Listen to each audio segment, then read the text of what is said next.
بسم اللہ الرحمن الرحیم۔ تعلیم الصرف، خلاصہ نمبر 3۔ آج ہم افعال متصرفہ میں سے فعل مضارع کو پڑھیں گے۔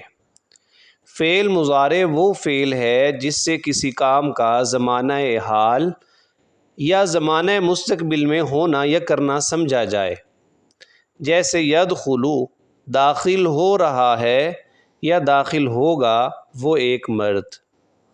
یعنی فعل مضارع میں زمانہ حال یا زمانہ مستقبل میں کسی کام کا ہونا یا کرنا سمجھا جاتا ہے۔ فعل مضارع کی 4 علامات ہیں: تا، یا، حمزہ، نون۔ ان 4 علامات کو حروف مضارعات بھی کہتے ہیں اور حروف عطین بھی کہا جاتا ہے۔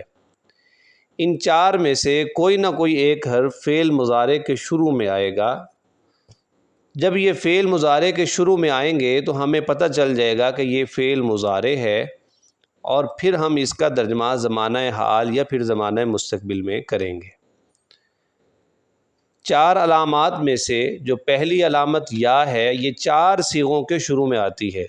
3 تو مذکر غائب، خواہ وہ واحد ہو، تثنیہ ہو، جمع ہو، اور ایک ہے جمع مؤنث غائب۔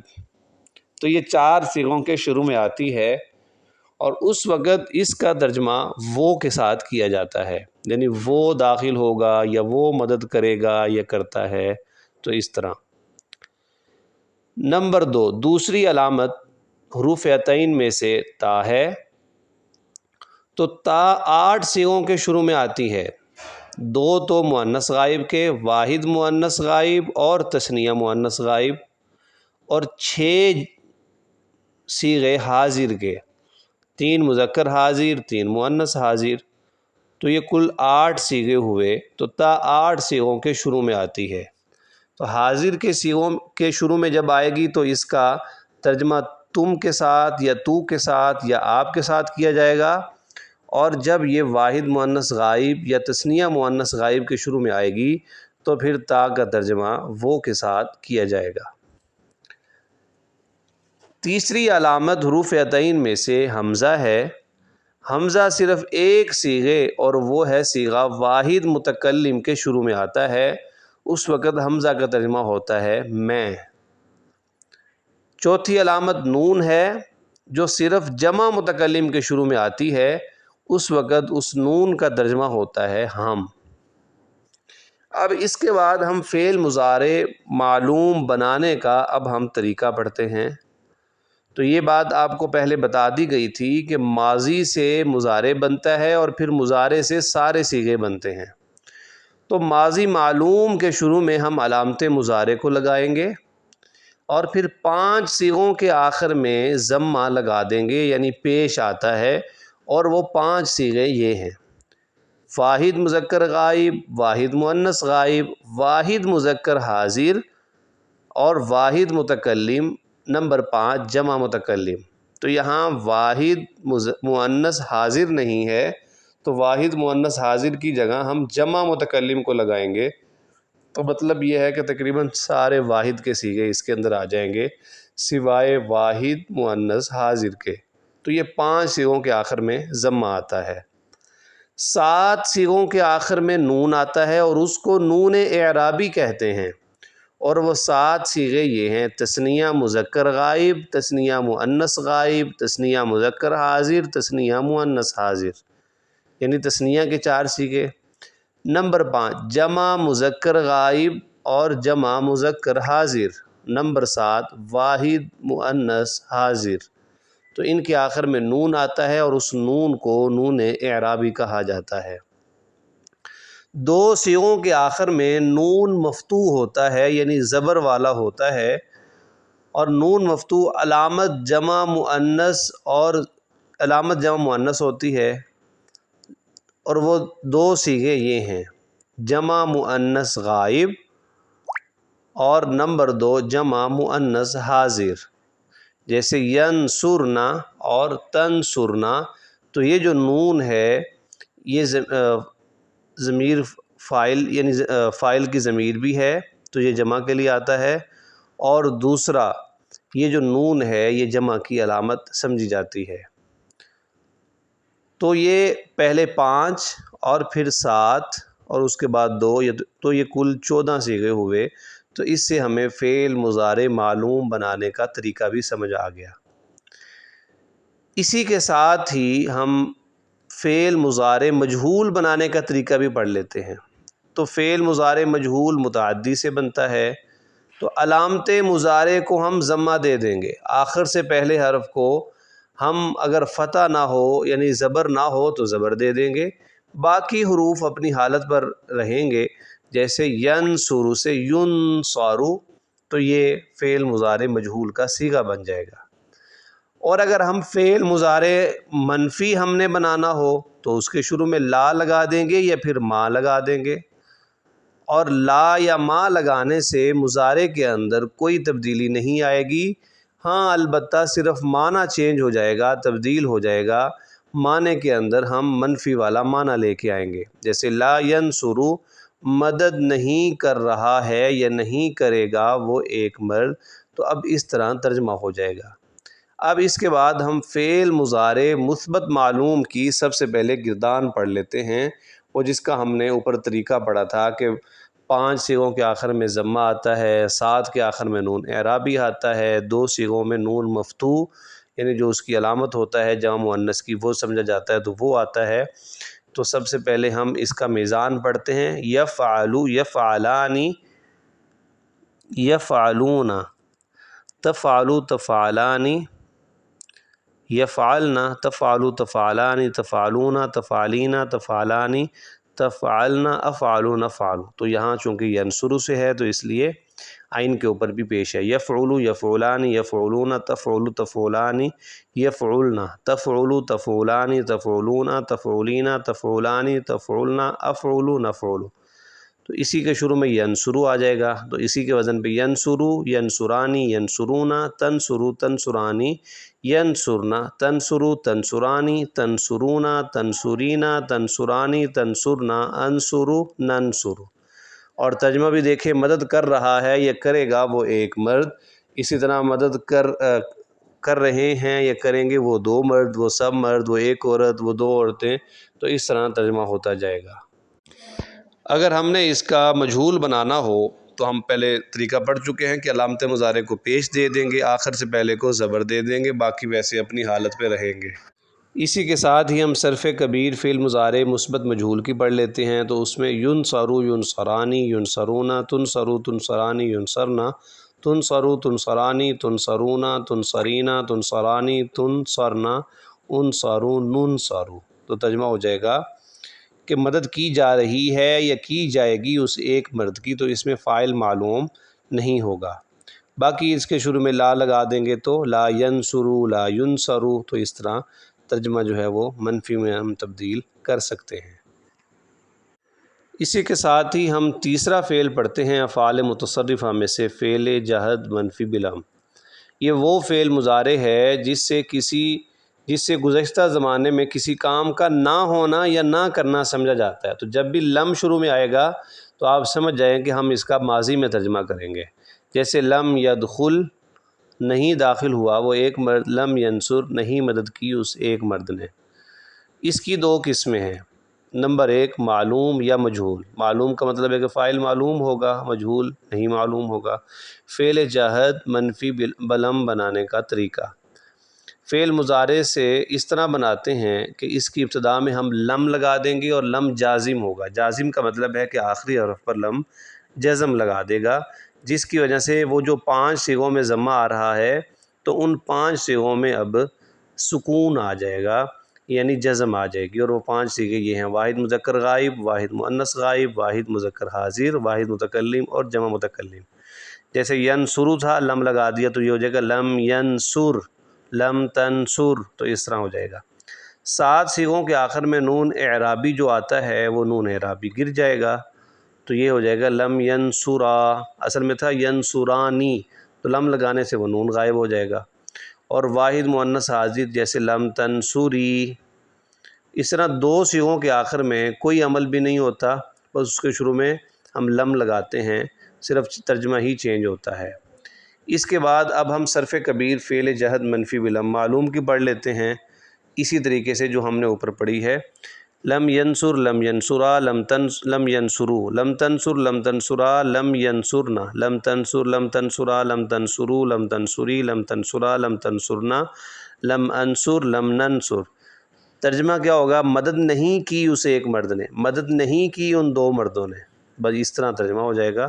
تو یہ لم مضارع میں آتا ہے لیکن ترجمے کے اندر یہ ماضی کا ترجمہ اس کا کیا جاتا ہے، اس طرح اس کی مجہول ہو جائے گی، لم ینصر سے لم ینصر ہو جائے گا، باقی طریقہ اس کا بھی وہی ہے۔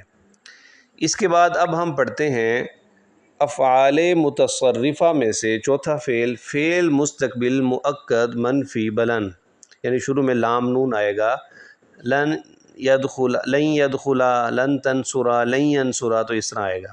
تو فعل مستقبل مؤکد منفی بلند وہ فعل مضارع ہے جس سے آئندہ زمانے میں کسی کام کا نہ ہونا یا نہ کرنا تاکید کے ساتھ سمجھا جائے، یعنی لم میں بھی ہم نے سمجھا تھا کہ گزشتہ زمانے میں نہیں ہوا، تو یہاں مستقبل میں کسی کام کا نہ ہونا اور وہ بھی تاکید کے ساتھ اگر سمجھا جائے تو وہ ہوتا ہے فعل مستقبل مؤکد منفی بلند، یعنی جب بھی لن شروع میں آئے گا، لام نون شروع میں آئے گا تو اس کے ترجمے کے اندر ہم تاکید کا معنی لے کے آئیں گے۔ اس کی بھی دو قسمیں ہیں، معلوم اور مجہول۔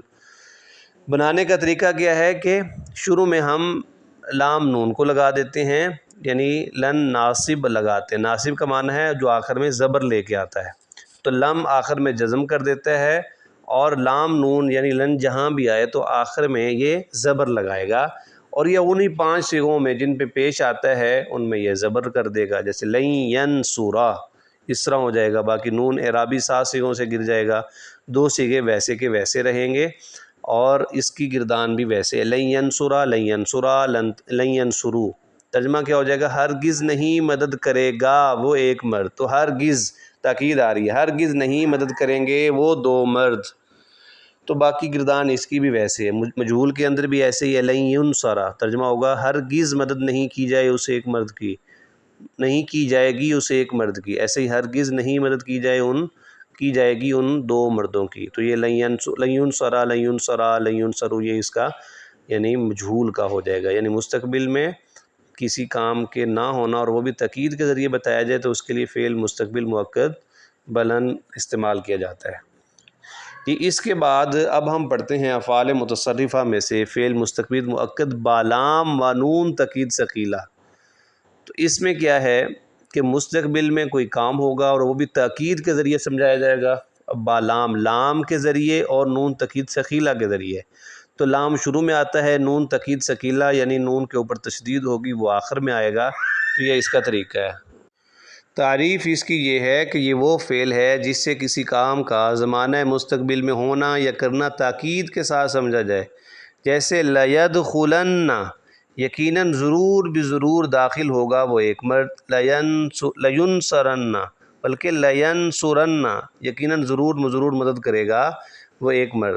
اس فعل میں تاکید کے لیے شروع میں لام مفتوح یعنی زبر والا لام لگایا جاتا ہے اور آخر میں نون ثقیلہ یعنی نون مشدد نون تشدید والے کا اضافہ کیا جاتا ہے۔ اور بنانے کا طریقہ کیا ہے کہ شروع میں لام تاکید مفتوح لگائیں گے مضارع کے، آخر میں نون تاکید ثقیلہ لگا دیں گے، اور نون ثقیلہ کی وجہ سے 7 صیغوں سے نون اعرابی گر جائے گا، اور نون ثقیلہ کا ماقبل 5 صیغوں میں مفتوح ہوگا، اور وہ 5 صیغے یہ ہیں وہی صیغے جن میں جو ہم پہلے پڑھتے آ رہے ہیں جن میں ضمہ ہونا چاہیے تھا، تو ان 5 صیغوں میں ماقبل جو ہے وہ مفتوح ہوگا، جیسے لینصرن لتنصرن لتنصرن لانصرن لننصرن، 6 صیغوں میں نون ثقیلہ سے پہلے الف آتا ہے اور وہ 6 صیغے یہ ہیں۔ تثنیہ مذکر غائب جیسے لینصرانی، تثنیہ مؤنث غائب جیسے لتنصرانی، اسی طرح تثنیہ مذکر حاضر، تثنیہ مؤنث حاضر، جمع مؤنث غائب جیسے لینصرنانی، جمع مؤنث حاضر جیسے لتنصرنانی۔ جمع مؤنث میں نون ضمیر اور نون تاکید ثقیلہ کے درمیان الف فاصل لگاتے ہیں، تو یہ ایک تبدیلی ہوگی، اور 2 صیغوں میں واو مدہ کو اجتماع ساکنین کی وجہ سے حذف کریں گے اور ماقبل کے ضمہ کو باقی رکھیں گے تاکہ واو محذوفہ پر دلالت کرے، جیسے لینصرن، اصل میں تھا لینصرون، تو واو مدہ تھا اور نون آگے آ گیا، تو واو مدہ بھی ساکن تھا اور نون بھی ساکن، تو دو ساکن جمع ہو گئے، پڑھنا مشکل ہو گیا تھا، تو اس لیے واو مدہ کو گرا دیا اور اس کی علامت کے لیے پیش لگا دیا تاکہ ہمیں پتہ چلے کہ یہاں واو حذف ہوا ہے۔ ایسے ہی آگے لتن سورن، تو یہ 6 اور 2 یہ 8 ہو گئے اور 5 اوپر، یعنی یہ 13 سیغے، ایک سیغہ رہ گیا، وہ ایک سیغے سے یائے مدہ کو اجتماع ساکنین سے حذف کریں گے اور ماقبل کے کسرہ کو باقی رکھیں گے تاکہ یا محذوفہ پر دلالت کرے، اور وہ سیغہ ہے واحد مؤنث حاضر کا، یہ تھا لتن سورین، تو یہاں یا حذف ہوئی ہے تو اس کی علامت کے لیے ہمیں زیر لگانی پڑے گی، تو یہ ہو جائے گا لتن سورین۔ جن 6 سیغوں میں الف آتا ہے ان میں نون ثقیلہ مکسور ہوگا یعنی زیر والا ہوگا، اور باقی 8 سیغوں میں نون مفتوح ہوگا یعنی زبر والا ہوگا۔ اسی کے ساتھ ہی ہم پڑھتے ہیں فعل مستقبل مؤکد بالام و نون تاکید خفیفہ، اور اس میں فرق یہ ہے کہ اس میں بھی تاکید ہوتی ہے لیکن تھوڑی سی یعنی کم ہوتی ہے، اور اس کی علامت کے لیے آخر میں نون تاکید خفیفہ یعنی نون ساکن لگاتے ہیں۔ جیسے تعریف اس کی کیا ہے، وہ فعل ہے جس سے کسی کام کا زمانہ مستقبل میں ہونا یا کرنا تاکید کے ساتھ سمجھا جائے، لیکن نون خفیفہ میں نون ثقیلہ کی بنسبت تاکید کم ہوتی ہے، جیسے لید خولن، یقیناً ضرور داخل ہوگا وہ ایک مرد، ردت یقیناً ضرور بھی ضرور داخل ہوگا وہ ایک مرد۔ اس فعل میں تاکید کے لیے شروع میں لام اور آخر میں نون خفیفہ یعنی نون ساکن کا اضافہ کیا جاتا ہے۔ اس میں تثنیہ کے چاروں صیغے جمع مؤنث حاضر اور غائب کے صیغے نہیں آتے، یعنی اس میں 6 صیغے نہیں آتے، 8 صیغے آتے ہیں۔ فائدہ: جب نون خفیفہ پر وقف کیا جائے اور اس سے پہلے فتح ہو تو اس نون خفیفہ کو الف سے بدلنا ضروری ہے، جیسے لنصفعن، اگر ہم یہاں وقف کریں گے تو ہم اس کو الف سے بدل دیں گے، وہ وقف ہوگا لنصفع۔ اب ہم ان کی ایک ایک گردان پڑھ لیتے ہیں۔ لینصرن، لینصرانی، یہ ہے ثقیلہ کی، لینصرن، لتنصران، لتنصرن، لتنصرانی، لینصرنانی، لتنصر، بلکہ دوبارہ پڑھتے ہیں جی، لینصرن، لینصرانی، لینصرن، لتنصرن، لتنصرانی، لینصرنانی، لتنصرن، لتنصرانی، لتنصرن، لتنصرن، لتنصرانی، لتنصرنانی، لانصرن، لننصرن، اور ترجمہ ہوگا یقیناً ضرور بھی ضرور مدد کرے گا وہ ایک مرد۔ اسی کو ہی ہم مجہول کریں گے تو یہ ہو جائے گا لینصرن، لینصرانی، لینصرن، لتنصرن، لتنصرانی، لینصرنانی، اور ترجمہ ہوگا یقیناً ضرور بھی ضرور مدد کی جائے گی اس ایک مرد کی، باقی ویسے کا ویسے ہی ہے۔ ایسے ہی ہم خفیفہ کو پڑھتے ہیں تو لینصرن، لینصرن، یعنی تثنیہ کا صیغہ نہیں آئے گا، لتنصرن، پھر تثنیہ اور جمع کا نہیں آئے گا تو یہ ہو جائے گا لتنصرن، لتنصرن، لتنصرن، لانصرن، لننصرن۔ اسی کو ہی آپ مجہول میں لے جائیں، لینصرن، لینصرن، لتنصرن، لتنصرن، لتنصرن، لتنصرن، لانصرن، لننصرن، اور ترجمے میں نون ثقیلے والا ہی ترجمہ ہوگا، بس تاکید میں تھوڑی سی کمی ہوگی۔ امید ہے آج کے سبق کا خلاصہ آپ کو سمجھ آیا ہوگا۔ جزاکم اللہ خیرہ۔